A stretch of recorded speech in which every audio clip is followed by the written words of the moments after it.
From what I personally believe, success looks different from one individual to the next to the next. Don't compare your success to my success. Maybe if your job was to serve differently and you are success, then we have to ask the question, how do you define success?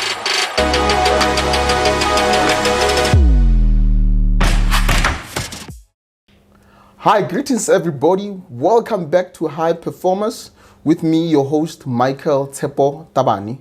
Remember, we promised you that High Performers is leaning on two pillars. Number one is education. Number two is inspiration. This is the reason why we have the person that we have today on studio. This person, she's a titan of thought. She's a game changer.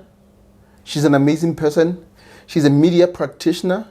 She's currently the spokesperson of the Minister of Sports, Arts and Culture here in South Africa.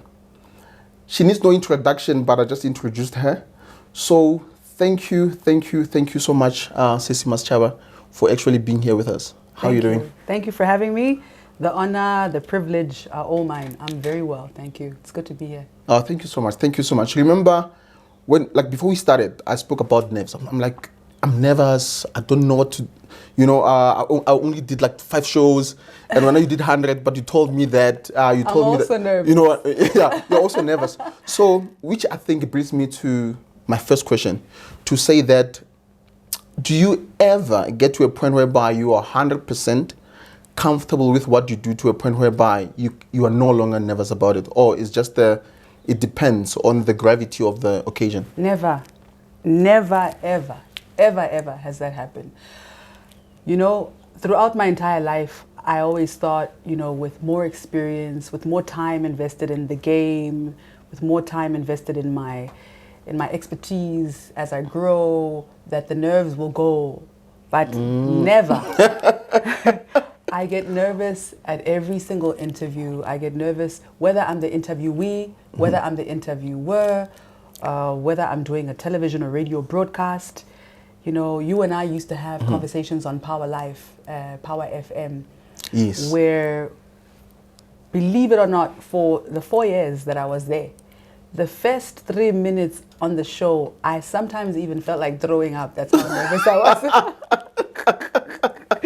So it never goes away? No, never. And then I found a strategy, in my first few weeks, where I would have to script in detail my entire opening for that show, because I'd literally get on air and everything I worked towards, everything that I planned, I would forget everything because my head is buzzing. My goodness. And the nerves are kicking in. My goodness. And the most important thing about nerves is that we're talking about the fact that, and I said, when the butterflies go, you go. It means that you are actually onto something that carries a lot of significance for you. I wouldn't be nervous if I didn't take you seriously. Love that. Yeah. Sure. Yeah. That warms my heart, guys. So the first time I met Masechaba, let me tell you the story, guys. The first time I met her, and I think it's something that I believe a lot of people should start doing. I was listening to Power Life. It was years ago, 2016. I remember very well. That's when I first met you. Go Power FM. So what happened is that there was a topic we're talking about young men and whatnot, and then I picked up the phone. Remember, by that time I've not been on the studio yet or on the station. Then I picked up the phone. Then I called in, and then the producer picked up the phone, like a wonderful lady by the name of Refule. She's like, "Okay, what's your comment?" I'm like, "Okay, I want to talk about kids and whatnot." And she's like, "Okay, cool. Wait for Masechaba." So then you're like, "Hi, Tepo from Pankop. What have you got to say?" Then I contributed, and then you were like, "We need to have this man on the show." And then that's when the producer called me. Yeah. Then I came into the show, and then the rest was history. Yeah, and Tepo started becoming a regular contributor on the show, because yours was a voice that I felt that South Africa, young South Africa, even old South Africa need to hear, because ultimately, the youth, we are in a very privileged position as a country, because our country is a youthful nation. However, how are we taking that and using that power? Wow. You understand? We can't have a situation where our youth are experiencing such levels of unemployment, and there's so much demotivation, and and I feel like we can't solely squarely, yes, we must hold government to account, but people like you on the ground, Yes. who are impacting lives, who are changing the mindset, Yes. moving away, getting young people to move away from, what can my government do for me versus what can I do? Yeah, 100%. Love it. I Love felt it. like we need this voice. No, we do. Yeah. No, your voice. Oh, mine. Oh, wow. Guys, did you hear that? I want the camera to get me. Did you hear that? Masechaba just said that South Africa needs to hear me. So please keep on subscribing because of, Masechaba said it. Yes. Guys, you need to hear me. I sacrificed my Sunday to be here. Exactly, yeah. Because this is how seriously I take this man. Yeah. Thank you so much for that. And then, and I think maybe before I get, into the depth of the questions, this is very dear to me. What happened the year after we met, which was 2017, we had a youth seminar in my village. It was the very, very first time my village saw something of that nature. Very first time. And then we went to you. We were like, it was myself and Kabelo Chabalala. Yeah. And then we went to you. We were like, hey, this is Masechaba. We want you as our guest, but we don't have money. Yeah. We know you charge a lot of money and whatnot. and then you were like, no, I'm coming. Yeah. And then I don't even have to worry about it. Yeah. Don't worry about booking cars for me or anything of that sort. I'm gonna come. Yeah. And then you did. And I did. Something magical happened. A friend of mine who was also a guest, Namaps, Nati, Mapalala. Hey. Like a dear friend of mine. So then he came because he's a friend of mine. Like he's my friend. He didn't have a choice. Yeah. So you summoned him. yeah, You someone. And then he didn't have lift to the Sun City because of you guys were going to the Sun City presentations, the summer awards. Yeah. And then didn't have lift, and then I'm like, no, but I heard Masechaba saying that they're actually going to Sun City after this. It's like, oh wow, can you please ask them, they can give me a lift? Yeah. And of which we did, and then you gave him a lift. Now this is where I take over the story. Yeah, hold sure. On, yeah. There's something here. Sorry, I need to remove this. It's a little lint. Okay. Oh. So this is where I take over the story, right? Okay, so my team is coming to me saying, so there's someone who needs a lift to Sun City. In my head, I don't mind helping people, but I'm just thinking, oh my God, I'm going to be traveling with a stranger. I didn't know name maps. Wow. I'm gonna be traveling with a stranger there. But they said that he's going where you are going. And the both of you are going to be a part of the same event. Yes. So I said, okay, that makes sense. And we are Africans after all. Yes. Somebody needs a lift, they need a lift. And at least we know they're not a psychopath. Yeah, exactly. yeah. We hope. We don't know what he does after hours. Yeah. So as we were riding in the car, we were having such a blast, such a jam. I'd never spent time with this man. I know him through you. Yeah. He's an incredible dude. I know that he went to primary school with my baby sister, so they know each other. Wow. Mudie, yeah. And on the way there, I'm only just getting my scripts. Yeah. Because I'm of handing the show, right? Not only, of the awards presentations. Okay. Yeah. So I'm only just getting my script, and lo and behold, I am the one presenting the best newcomer of the year award. Do you know how important this was for me? And I think they were very strategic about that, because I've always not only been a pioneer, but I've always believed in pioneering talent, new people. I mean, if you look at all the work that I've done on the radio, especially Power, it was new voices, fresh voices. Yeah. They are established people now. People who are that we never heard about before. Exactly. I'm not afraid to give people a try and a chance. And I'm a developer by nature. 100%. So now when I look at the script, it says that I'm co-presenting this with Namaps. In your car. Who's in your car? Who's in your car? Yeah. Gotta look at God. Look at God. That's called synchronicity. His sense of humor is something else. That was something else. And then the award went to my favorite female musician at that moment, Amanda Black.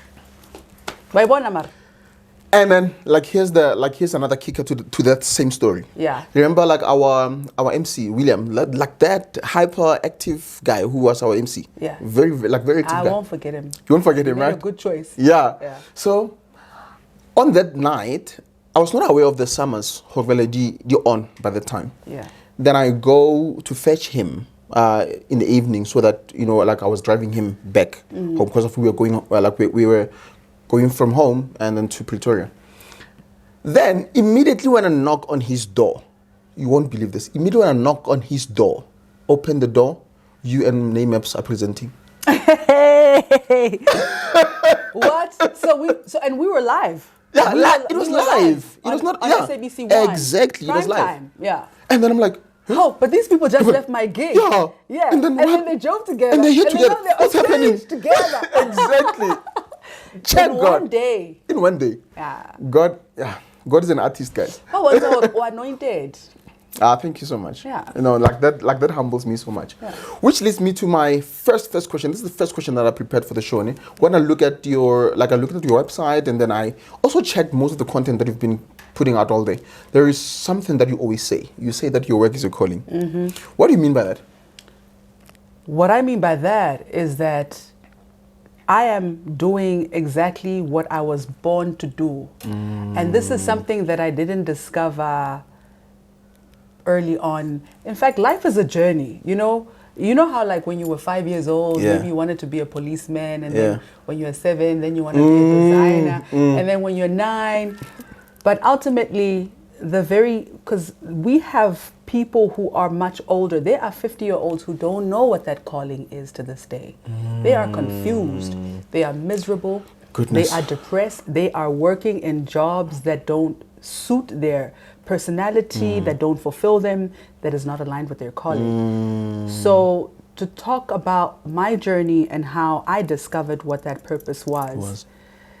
First of all, I can't take credit for all of it because, you know what? There is a higher power that keeps pulling you towards where you need to go. You just need to free fall. You need to let go and recognize that very thing that you do. Isn't it scary though? Like the free fall? Hey, it's extreme.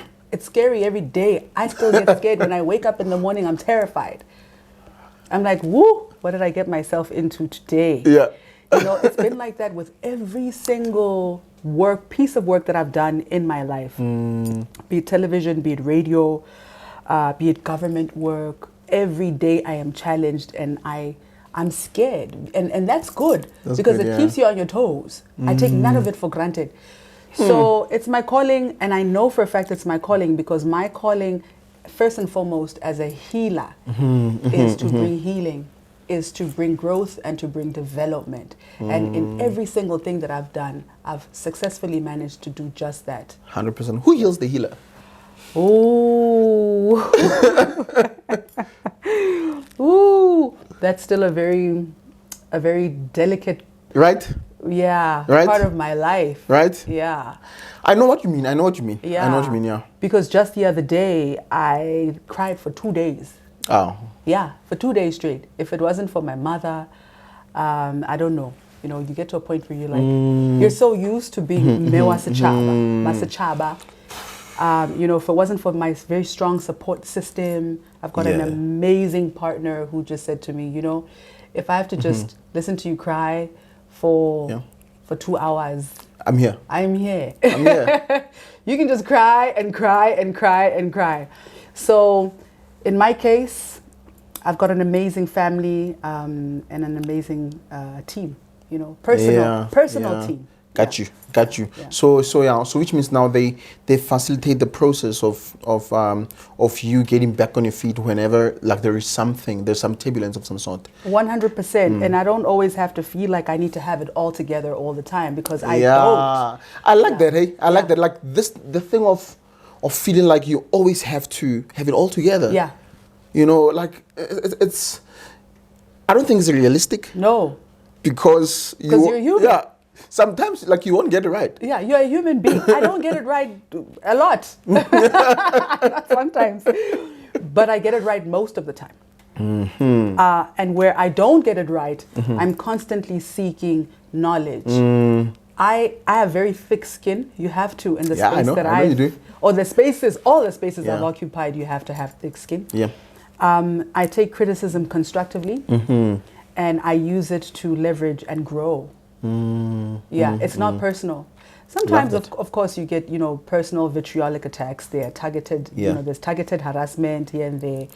But you don't focus on the negativity. You focus on the constructive criticism. Yes. Criticism is important. Otherwise, we wouldn't grow. Very important. Very important. Very important. And I always I think it was on my last episode that I did. I was speaking about this thing of making sure that you support the right side of the dialogues that are happening in your head, and then because there are always two dialogues.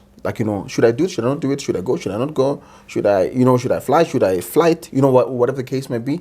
And then what happens now is that the side that wins is the one that you fed the most. The one that you're feeding the most. And then what feeds it is our fears, the wrong side is fed by our fears. It's fed by the conversations that we have with people, the ones that are not building us, the ones that are not actually bringing us closer to our power and whatnot. And then that's one thing that I've learned. And then, which leads me to a question that I wanted to ask you. And then I wanted to ask you the question because you said something that is important. You said, as you started in your journey, there are many things that you've been doing. I was trying this, and I tried this when I was this age. I did that, and then it keeps on changing, right? So it leads me to this thing. There's this concept that I found out. They say life is, I think who said it? Or it was said by Plato. He said that life is a circumambulation of self. Oh, say that again. Life is the circumambulation of self. Circumambulation is Mama bought this school fees. So our daughter. I got desking. Exactly, My grandmother used to mention right? So what he meant by circumambulation is an old ritual that used to be performed by the Egyptians. Yeah. So they circle around a sacred object, but the circle is like a coil. It starts outside, you go in until you get to the center. So what he's saying that life is circumambulation of self. It's like you circle around yourself until you actually get to the center. The mistakes you make, the circle, the improvements that you make in the circle, the wins, the disappointments, the what. You are busy circling around yourself, trying to get to the center. That is so profound because the word remember. Because life, we have always been taught to believe that life is this journey where we are constantly trying to discover who we are. But in actual sense, life is a journey where we should constantly strive to remember. We're actually remembering who we are. Because when you come from the spirit world, as soon as you come into the earth and transition here, from the moment you are born, you are already forgetting who you are. Please look at the camera and then say that again. Okay. Like the remember part. This one. Yeah. Or that one. Yeah. So, we've always been taught that life is a journey where we are meant to discover who we are in terms of our purpose, in terms of our calling. From the moment we are born, we have a purpose.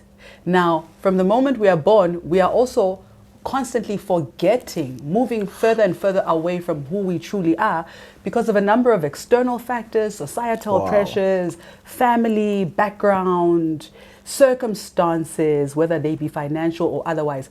So the word remember means to remember. And you are constantly on a journey to actually remember who you truly are. Wow. And how do we start the remembering process? It begins from the day you are born. It's just about how you now go back to doing what comes naturally. See, here's the thing. Your intuition is natural to you. Yeah, for sure. It's that voice inside of you that no one can take away from you. It's that voice that tells you are in danger. Yes. Or tells you not to go a certain place, or tells you whether to go left, or tells you whether to go right. Or stop. The trouble is that we are constantly silencing our own voice. You spoke about... internal dialogues. Yeah, exactly. And I've always referenced this negative aspect of the dialogue, referred to them as the negative committee in your head. Ish. It's like a committee that Yeah. Committee, yeah. So when you know you're on the right track and you believe in what you want to do or what you want to say or where you want to go, there will always be this negative committee that gathers in your head that tells you you can't do it, you're not good enough, you're not educated enough, you don't speak good enough English, you don't come from a good family, you are a woman, or you are too young, or you are black, or you are white, or whatever the case is. So I've always trained myself to tell that negative committee, this is a word that's not allowed in my house, but I speak to the negative committee like this, to sit down and shut up. Yeah.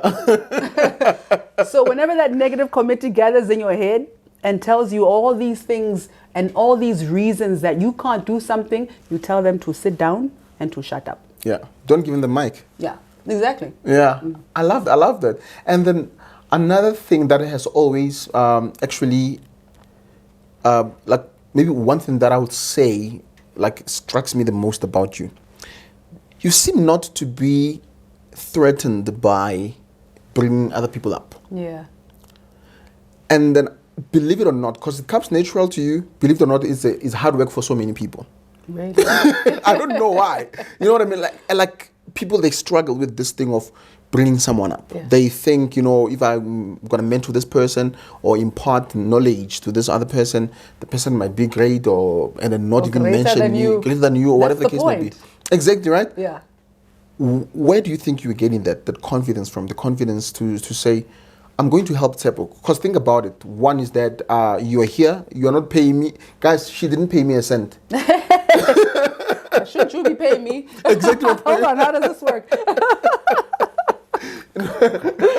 No, I've not been paid. Oh, no, sorry. I put it wrongly. I wanted to say I didn't pay her a cent. Not that. Right? When you came to our youth seminar, like in our village, like you just, gave like that. Yeah. Where do you think you're getting that from? This is the part that I can't take credit for because it is innate, it is inborn. This is where my calling actually comes in. I love that. And it took me forever to realize that I have a spirit of affirmation. I've been told time and again. Yes. It took me quite a journey to realize that my calling is to develop others. And also one thing I've noticed is as part of my gift, I know I can see greatness even in the dust. I can tell you. That's the thing. Focus on that child. That's what I want. Yeah, that's the thing. Yeah. For real. Wow. Yeah. I can see it. And every time I've said it, I've never been wrong. I've never been wrong. People will come back to me and say, when you said what you said to me 5 years ago, you won't believe where I was and you won't believe where I am today. Yeah. Yeah. Let me tell you why, one of the stories why she's never been wrong. There's this young lady. She debuted on SAFM but like a few weeks back, right? Like she's amazing. She has her own like academy for speakers and whatnot. And then she's on a couple of shows like in the country. She's on few magazines and whatnot. This is how her journey started. This will blow your mind. Masechaba decides that there is a book launch. The book was written by a gentleman by the name of Nkosi Mormhulu. Okay. Right? Okay. And Masechaba decides that, you know what? I'm going to give away 4 seats, 4 tickets for free for people who answer these following questions. And then there was a young lady then who Masechaba bought a ticket for. That was the first time. I can't believe you remember that. Like you are literally, this is like, yo, guys, don't talk about a throwback. Right? Yeah. Right? And then this lady now decides that from that day, because that's when she met you, and then the inspiration she got from there, that's where she met all her role models. Say Emmanuel Bonoko, one of the humble guys I know. That's where she met a lot of people like on that event. Yeah. And then who became mentors and whatnot, because you decided that I'm gonna give away this ticket, come through. Oh my goodness. So I'm glad that the investment was not wasted. But here's the thing though. You can do so much for people. Yeah. But what humbles me is when they take it and they make magic with it. Yeah. You know, and they keep coming back and saying, but it was all you. And I'm like, No. Sway, it was all you. Because you took it and you ran with it and you did not disappoint me. I love that. That. One person asked me, like with my mentorship program, she's like, man, like you do this thing with ease. How did you manage to help someone who's been struggling for years, who's been seeing therapists and whatnot, blah, blah, blah. And then, but you managed to solve their problems like that. I'm like, no, I didn't solve their problems. It's like, but how did you do it? I'm like, no, my intention is to lead people to their source, because that's where they will find solutions. I'm not the guy who's bearing the solutions. The solutions are in their source. So the main thing that I do is to unblock the pathways of that communication to make sure the person is connected to their source. That is beautiful. Because that's where all the all the inspirations, all the education, everything, all the solutions they need, they will get it from there. That's not from me. Leadership 101 right there. Yeah. I mean, never trust anybody that says, I made you. Nah, Sway, God made me. Yeah. He planted angels along the way to facilitate my journey, my growth. Yeah. Yeah. How I got the name of Tshepo is quite beautiful. So my grandmother, when she was on her deathbed, my mom was not even pregnant by the time. She was sick for like over a year. And then what happened is that this 1 week she was just filled with vitality. And then they were hopeful that no, she's gonna she's gonna kick the sickness out, she's gonna be fine and whatnot. And then she's like, can I please be, can I go to town? I need to buy some things. And then they respected that, and then they took her to town. And then she came with clothes of baby boys' clothes, right? And then they're like, "Hi, man, why diaparo? Like, why clothes for babies?" And then I don't know, it's for my baby boy. His name is Tshepo.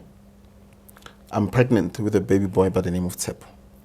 By the time when he's born, there'll be so much turmoil and so much difficulties, and then people that he'll be surrounded with, they will need hope.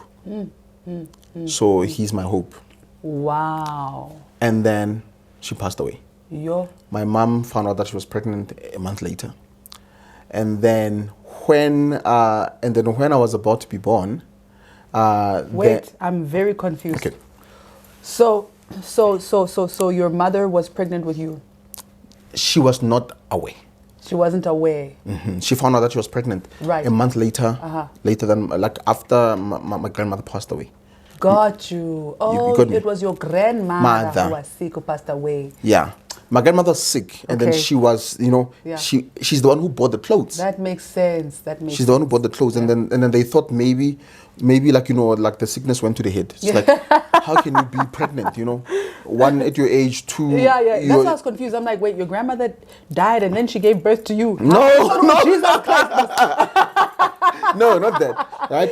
So that happened. So then she passed away, and then my mom then before I was born, during those times, and then they found out that they didn't have, because they forgot. Or my grandmother bought clothes and whatnot. They forgot all those things. All the things that you buy to receive a baby.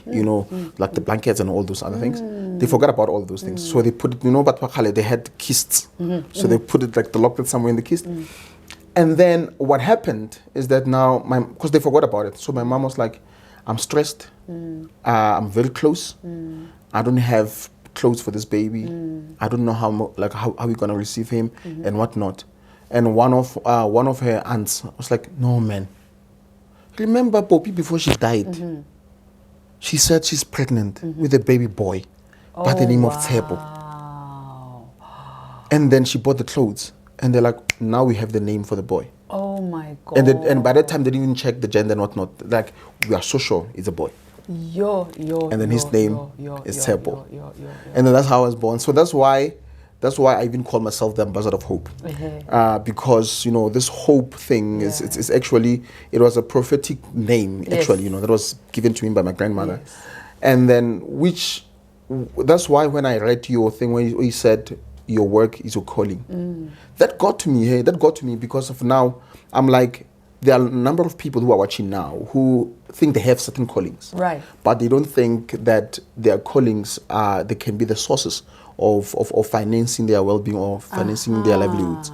So what should they do? What do you think they should do? Hey, that's a very good question. And what a story. So your Right? destiny was written in the stars. Thank you so much. Thank you so much. Yeah.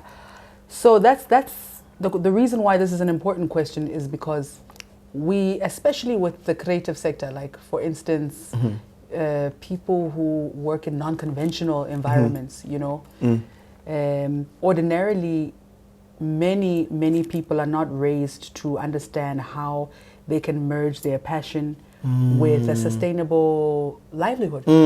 And this is the journey that we all have to embark on to educate ourselves, Yes. because the power lies with you, you know. But ultimately, all that I can say without a shadow of a doubt is you should never do anything you're good at for free. Plain and simple. Yeah.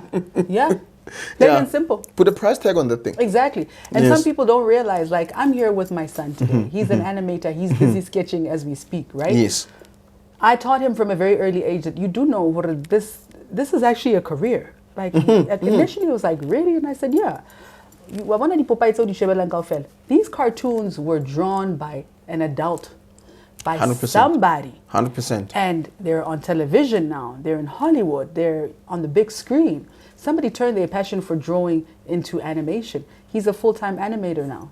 Wow. Yeah. Wow. Yeah. Wow. Amazing. Yeah. Amazing. Yeah. So then people they should find a way that they can monetize like their talent, so to say. 100%. It's also, remember that now we've got the World Wide Web. So a lot of information is accessible, you know, where you don't need to, if you can't afford to, or your circumstances don't allow for you to go and do a business management course. 100%. Go and find a course online, or go and Google the information on how to structure your business. Ask questions. Not Like everyone that. has access to mentors and that sort of thing. But use the internet wisely. Use the internet wisely. I see so many people say they don't have access to information, but you're on Facebook. You're on Twitter, you're on Instagram. So data is social media. Mara hiyo ya research. Alright guys, let's prioritize. Exactly. Yeah. Yeah. Like the person knows like all the scandal that there is. Yeah. Under the sun. What's about it? Yo, like, to yeah, actually go yo. deep into the internet and find, you'll find it. It's an encyclopedia. Man, they will tell you who slept with who, Hey. when, how. But the person does not have data to Google how to write the business plan. My 13-year-old child spends almost half of his day going online and researching. He's done so many workshops on animation, on script writing. He's already developed film scripts. I didn't teach him that. He learned all of that online. And he just goes through and reads and reads and reads and reads and sees templates and downloads them, and that's his obsession, because it's his I get passion. that. Yeah. And what do you think might be the cause for people, for underusing their talents, or underusing, or maybe abusing their time, so to say? I definitely would tie that first and foremost to a low self-esteem. I was privileged enough to have a mother who was woke enough to teach me or establish in me a sense of individuality. To say, you don't need to run with the crowd. You don't need friends. You need to know who you are, first and foremost, and you need to know whose you are. That's why you call yourself a non-conformist. Right. Yes. Right. Because as much as we have to adapt to different environments in the world, never change the essence of who you are. Don't change the Because essence. once you do that, that's when you start to die. And when you're dead inside, then you can't be of any good to yourself or to anybody. So I definitely think a low self-esteem, because we don't invest time, especially at early childhood development, to inculcate these values, Parents are so busy and sometimes so stressed out, depending on the circumstances, that we're only focused on providing aesthetics. So, okay, as long as school fees is separate, so in some cases, maybe some parents can't even afford school fees. As long as ngwana nani dipato, as long as ujele. But what are you feeding your child's soul? What are you feeding their mind? How much time do you take to sit down with your child to get an understanding of where they are, what their challenges are, and also to remind them of who they are? because that's our 100%. job, first and foremost. 100%. Yeah. 100%. And then another thing, maybe like with the work that you're doing with the sports and with sports, arts and culture. From the little experience you have there, or of being in that space, what would you say? Like, would you say that people in our country are underutilizing what government is doing, or opportunities that government is offering, or there are no opportunities that government is offering, or channels that government is offering, or they are actually using them? I would say, look, the first thing to acknowledge is that, from a government point of view, the resources could never be enough. Definitely. That's the first thing to just establish. So there will always be people that gaps don't benefit, but many are benefiting. But the one thing that I've noticed, especially as a communicator, is that a lot of people don't actually take the time to do research and to read the statements. Yeah. They're all there. I promise you. If you can go onto every single website. Agree. I feel like, in fact, maybe we are overproducing information. Maybe that's the problem. But it definitely cannot be attributed to not saying anything. Yeah. So that's the first thing that I would love to see more proactivity, in terms of you making sure that you are on the website. Most people don't even check out the website. You are on the website, you are reading the statements. Then you can challenge something that you know about. Then we can have a more progressive conversation. Then you can say, yeah, but I read your statement, but I feel, this could be done differently. But now when it's coming from a premise of, there's no information out there, when there is tons of information out there. 100%. Yeah, so I would just love to see more proactivity more than anything, really. And then how would you, like this one I struggle with it, how do you help people not to take what we call like heuristic approach to life? A what approach? Heuristic. Like heuristics are like snapshots of heuristics are just like snapshots or shortcuts to of evidence that is not investigated. How do you spell that word? HEURISTE. Heuristic. Yeah, heuristic. I learned a new word today. Yeah. Thank you. Thank you very much. Right?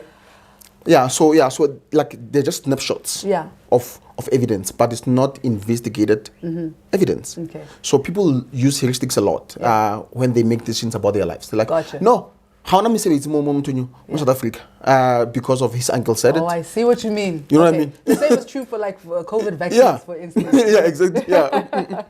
How do you cure that? Like, how do you help people not to take that approach and make sure that they investigate, they think for themselves? One thing I don't like to do is to outsource thinking. I don't like to outsource common sense. I love it. Can we just apply our minds? Yeah. But with that said, I'm sensitive to the fact that there are people who were never properly groomed from an early age to think for themselves and to take ownership of their thought processes and to investigate everything deeply. Like, I'll give you an example, right? My kids go to a very private Christian school. I'm not a Christian. Yeah. Yeah. I subscribe to various denominations and take what I can from the various religions. I used to have conversations with pastors. Yeah, exactly. From the Christian faith. I used to have conversations with representatives of Islam. 100%, Buddhists. So you're brave, eh? Yeah, no, for sure. You're brave. We can all learn from each other. Yeah. But the reason why I was very deliberate in sending them to Christian schools, because they're foundational values that I appreciate in what they teach the kids, right? They're things I don't agree with, obviously. Yeah, no, for sure. Yeah, but then when they come home, you understand that thing. So they live in dual worlds. So what I've always taught them, even though they come home with certain information that I'm like, okay. Not in this house. Okay. The only thing that I can teach them is to keep an open mind and to ask questions. This theory, Ena, that has been presented to you, when you think about it deeply, does it make sense to you? And then also, do you know, Hore, even the teacher who's teaching you was taught what she is teaching. Yes. It is okay. Teachers are not the end all and be all. I'm not saying be a rebel, because I mean, I used to get thrown out of class for asking questions. That's not right. Teachers need to stop that thing.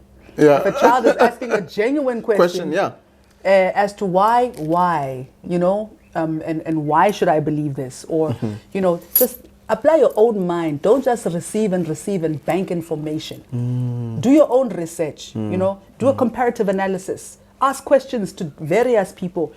I know that they're going to choose their own path. And as long as I've taught them to be thinkers, you know? 100%. Yeah. 100%. Just think. Yeah. Yeah. So it's like it's a tough thing, and I think it's one of the things that we need to be teaching our kids, and then also try by all the means. I don't know how we're gonna go about it, you know, help our youth to be, you know, thinkers. Yeah. To think. I remember this other time attending a lecture by our former president, Ndati Thabo Mbeki, Go UNISA. So he said this to us. He said, "You guys are academics, but I'm disappointed by the fact that every time you see something on the news, like it be on the news or it be on the newspaper or something, same time, you go with it." It's like, that's not the reason why we put you in these institutions. We are putting you here so that you can question things. Exactly. And this is exactly what I'm talking about. The fact you just read something and you already believe it. Read it again and analyze it and ask questions. 100%. So do you think, another question that I have for you is that, do you think there are people who are not meant to succeed? Ooh. Because someone is listening now, it's like, I'm inspired by her, I love her, but now I was not born in Zambia. I was not born by veterans. I don't, you know what I mean? I didn't get to go to America. I didn't get get an education. I don't have a cool hair, or like whatever it is. No. The answer is no. Bold because no. From what I personally believe, success looks different from one individual to the next. Don't compare your success to my success. Maybe if your job was to serve differently and you are success, then we have to ask the question, how do you define success?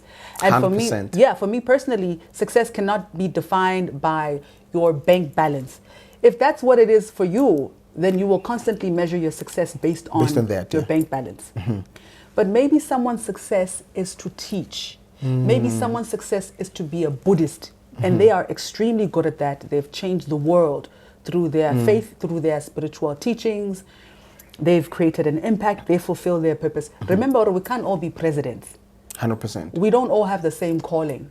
100%. Yeah, and as much as they tell us that we are all equal, we are not all equal. We are not all equal. Okay. But we all deserve to be treated equally. That's the difference. That's very bold, eh? Yeah, it's the truth. Yeah, that's very bold. Like, they will fetch you. No, they must come for me. Make my day.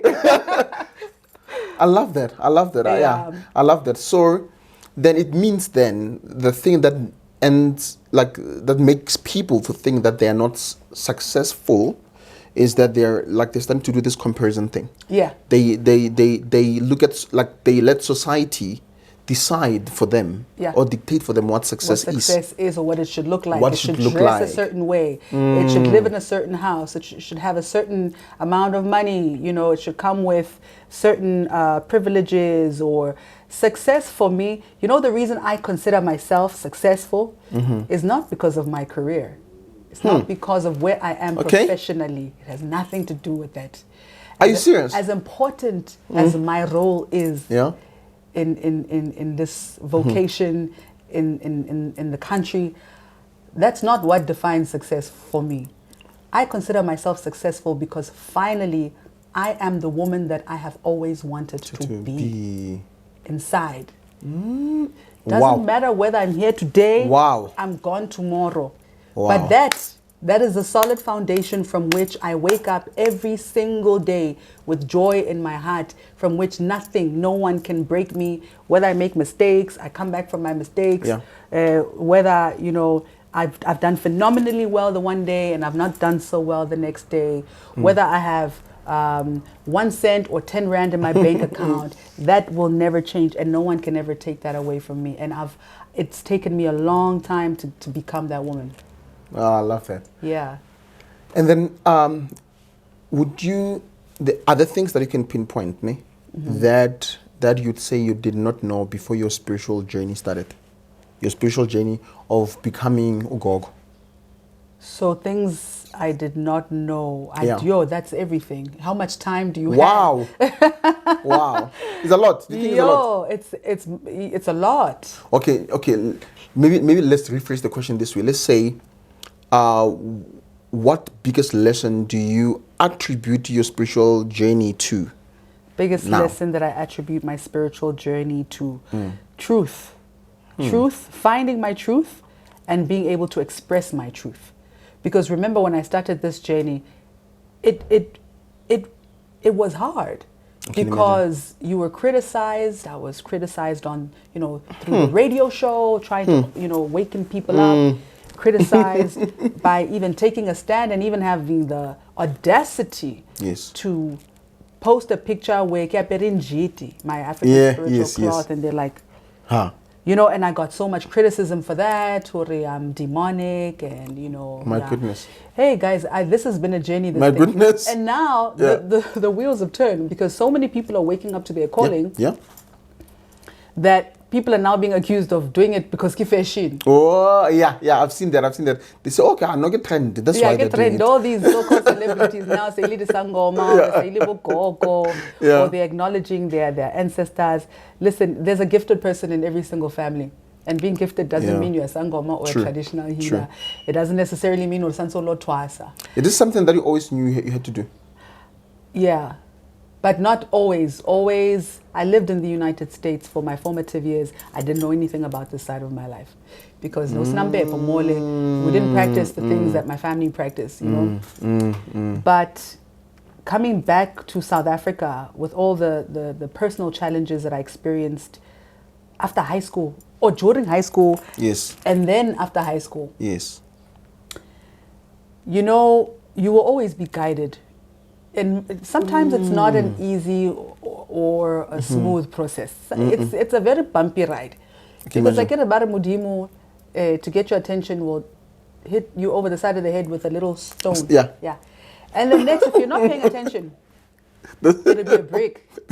Don't wait for the whole damn brick wall to come tumbling down on you before you actually get it. So I woke up to my calling, my spiritual calling and purpose in life when I was in my early 20s. Sure. I'm 38 years old now. Yeah. So you do the math. Yeah. Okay. Okay, yeah. Yeah, I know. Yeah. No, not even close. Yeah. Thank you. Okay. Yeah, so you're saying that so the truth, waking up to your truth, it is one biggest lesson that you'd say. It's one of the things that your spiritual journey contributed. I think I would say it's the other way around. I would say finally getting to a place where I can speak my truth without reservation, and especially without fear of judgment, fear of reprisal. Yeah. When I was able to truly be myself 100% of the time is when I began to mature spiritually, because I didn't care what people thought of me. I didn't care what people thought of my opinion, as long as I'm not intentionally hurting anyone, as long as my heart is pure. That's all that matters. So for me, and I believe it's not just for me, but the whole world, most people live in fear of being themselves. That's why they have dissatisfactory sex lives. That's why they have dissatisfactory marriages. That's why they are in jobs that they don't like. That's why they are friends with people that they don't like, that don't care about them. And that's why we find ourselves in situations that don't fulfill us, because you're constantly trying to live up to this model of the person you think you're supposed to be and afraid to be who you really are. And then if you had to just tap into that and understand that not everybody's going to like you. I'm comfortable with the fact that that's true. I'm not liked by everybody. In fact, if I were, I'd start to wonder, because even Jesus Christ, I get a little Jesus. He wasn't liked by everybody. Exactly. Yeah. No, I love that. Like, I love that because at the end of the day, like, I always try to tell people that whenever you are liked by everybody, there's a high possibility that you are flip-flopping. Someone is lying to someone. Yeah, someone's lying to someone. Yeah. Because of, like, it's impossible for the whole, I don't know how many billion people we have on earth, to like. Yeah. You know what I mean? Exactly. And some people confuse, I've seen very few people, because remember, Twitter is not the end all and be all. That's the place where, the negativity sits most of the time. But there are maybe, a few individuals there, 2 or 3, who have said some things like, I'm arrogant. Apparently, I'm arrogant. Okay. Me, of all people. Okay. But we'll take it. And I think, what makes this person think I'm arrogant? Maybe because I know who I am. Maybe it's because I'm unapologetic. If that's arrogance, then it is what it is, And I'm in such a beautiful space that no amount of criticism and no amount of compliments. I'm not swayed by compliments, nor deterred by criticism. So it goes both ways. Oh, I love that. Yeah. I love that. There's this poem by Roland Kipling. The name of the poem is called If. So there's a part where he says that, so he's advising his son. If then you'll be a man, my son. That what one. Did he say? Which line do you like? The line that I like is the one he says, like it talks to what you're just saying now, of compliments. He says that if you can meet with triumph, right, or defeat, and treat these 2 imposters just the same, then you'll be a man, my son. Ooh.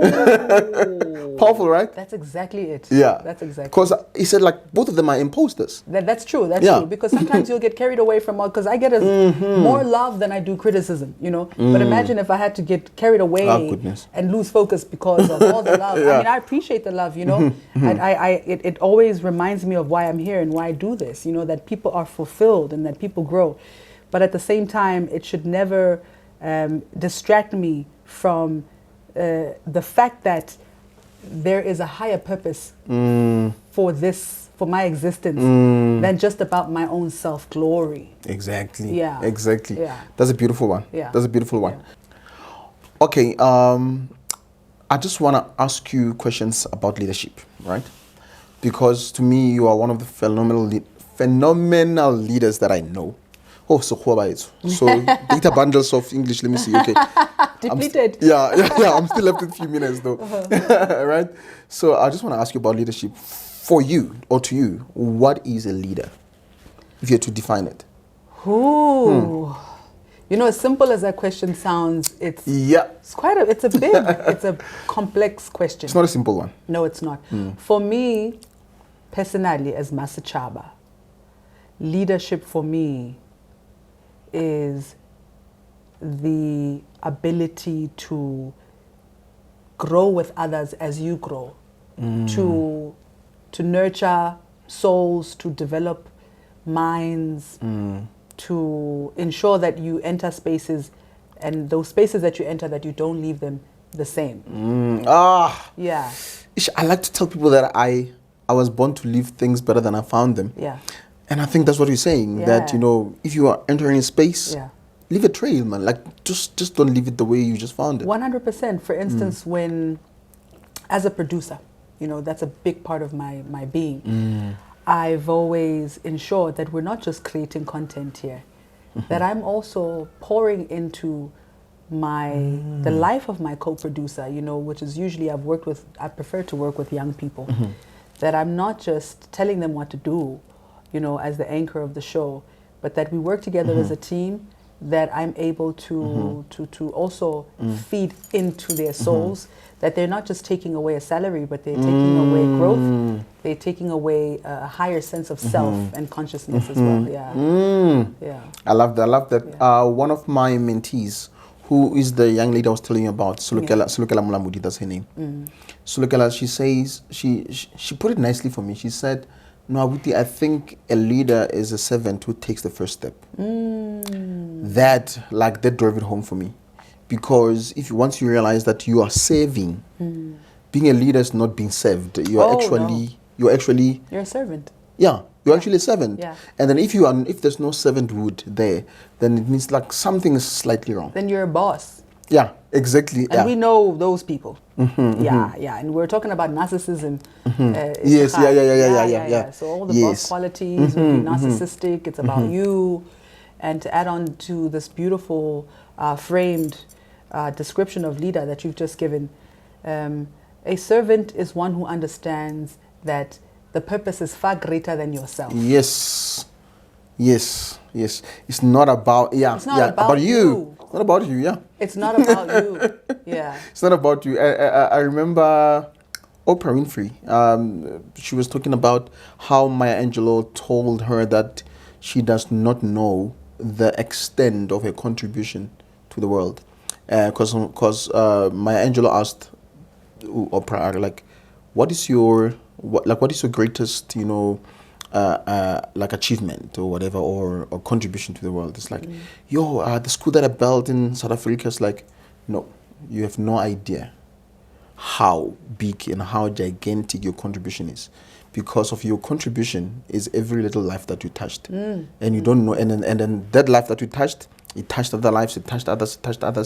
So because of you contribute to one person, who will contribute to multitudes, you know what I mean? So like the thing that you did for me, like way back, who knows, had it not been for that encounter, I would have taken the journey. Because after I was on the show with you, just that one show, it opened up like TV. It opened up like I got calls from news channels. Then I started to be on TV. I started to be on other radio stations because you gave me a voice. That is wonderful. You know what I mean? Yeah. We are here today on my show, guys. Like, you must get this, on my show, because you contributed to that. So people don't really know the extent, of their actual contribution. And that's why I believe that, being a leader, like the definition that you've given, that, if you are in a room, leave that impact. Right. So that, so that the room is better than you actually found it. Before I ask my last question for our day, I just want to find out from you, when it comes to this thing of leaders, do you think South Africa is doing enough to cultivate and mold or engineer, for lack of a better word, new brand of leaders, like the leaders that we need, that are going to take us forward as a country? Not only, as a country from a cabinet perspective, but as a country, people who are entrepreneurs, people who can do other things and whatnot. Do you think we are doing enough in South Africa? No, definitely not. We can always do more. Yeah. Where are we dropping the ball? Well, I believe that we need to really open up industries, not just open up the industry. And what I mean by that is that that one you need to say it again, like facing there. I believe that we need to open up industries. And not just open up the industry. Love that. Yo. And what I mean by that is that investment has to start as early as possible. It is extremely difficult to get backing. We all know this. I'm not telling you something that nobody knows, right? True. To get backing when you don't have a track record. Yeah. It is extremely difficult to get a job when you don't have experience. So we need to start taking a chance with young people. We need to then, if we feel that, okay, I can't take a chance on this person because they're underdeveloped in that area, then develop them in that area. Give them the experience, So I definitely feel that at all levels, that there could be much more investment, not only financial, just time invested into the youth of South Africa. Yeah. And, we have a long way to go, but we've come a long way. We certainly have. And young people need to know that There is no knight in shining armor that's going to come and save you. Like that. Yeah. I like that. Yeah. You need to pull up your socks and you need to go out there and hustle hard. Hustle hard. Yeah. Yeah. Put in the work. Yes. Yeah. Put in the work, put in the time. Get in the hours. Yeah. And never ever give up. Love that. Yeah. I love that because I think that's valuable to our listeners, because they need to understand the fact that if they cannot play their part, or if they don't understand, okay, let me put it this way. There's a beautiful way to put it. I believe that you are the most important ingredient in the chemical composition of the miracle process. So if you are waiting for a miracle, if a miracle was a science project or a chemistry of some sort, right? And then you mix some chemicals, and then that thing's called a miracle. If miracle was performed was tangible. Was tangible, right? Yeah. You are the most important ingredient. Wow. To that. So that's what I believe. I believe that in order for you to expect a miracle, you need to be part of the miracle process. And then, because how do you expect a miracle if you don't want to be part and puzzle of the miracle process? The famous saying in the Bible says that God bless the works of my hands. There's work there that they're talking about. Yes. You know what I mean? Yes. Not just bless my hands. Yeah. Works of my hands. Yes, exactly. And I think what you shared with the audience is valuable. Yeah. People, they should know that they should go out there and then make their mark. Yes. And then help will come. Absolutely. If it comes. Yeah. Absolutely. God helps those who help themselves. No, I love that. I love that. Actually, before I close, there's this beautiful question I like to ask everyone. Okay. Right? It says, if everything was to be taken away from you, all your tangibles, your career advancements, your monies, your cars, everything was to be taken away from you now, what will be left of you? Wow. This is an important question. Right? What will be left of you? My dignity. Yeah. My dignity. Love that. Yeah. Love because, that. When you know who you are, it comes with a sense of dignity. You are able to represent yourself in the world. You respect yourself. You respect other people. And that's the one thing nobody can take from you, hey? No matter what they do to you, they can never take your dignity away from you. I love that. And like you said, Hore, it's an important question. It's a very important question because so many things can be taken away from us, eh? Exactly. So many things can be taken away from us. Like, you might be living in a bougie house and then it might be taken away. And then what's left of you then? You know what I mean? Because do you see how many people go through depression? I know people personally. I've seen people's fathers get left by the wife because, it's a common story that I've seen, I can't tell you how many people, have gone through this experience. And then when that happens, some people suffer, slide into depression, and it changes the foundation of who they are. Goodness. Then they end up abusing substances. In some cases, they die from suicides. heartbreak. Yeah, because their dignity died right along with the success, with the money. Exactly. But when you've got that, nobody can take that away from you. Che Guevara once said that he would rather die standing than live on his knees. That's dignity. It is better to die standing than to live on your knees. Love that. No, it's a very important question because, and I think the audience, they need to know that. They need to ask themselves that question as well, because there are so many things that we have attached our significance to. And then those things, if those things are walls that can collapse, man, you must just start to rethink how you go about your life. Because certain things, they will be taken away from you, or they can be taken away from you. So then I believe that that's a very important question. So my closing question. My closing question. The closing question. Yeah, the closing. No, I did say that before I asked my closing question. I did say that. I'm on record for that. I'm on record for saying that. So my closing question is that, what is your wish for our country, for our continent, and for the world, actually, but most importantly, our country? What's your wish? My wish for our country, our continent, and the world is for every single person, young or old, to live their truth.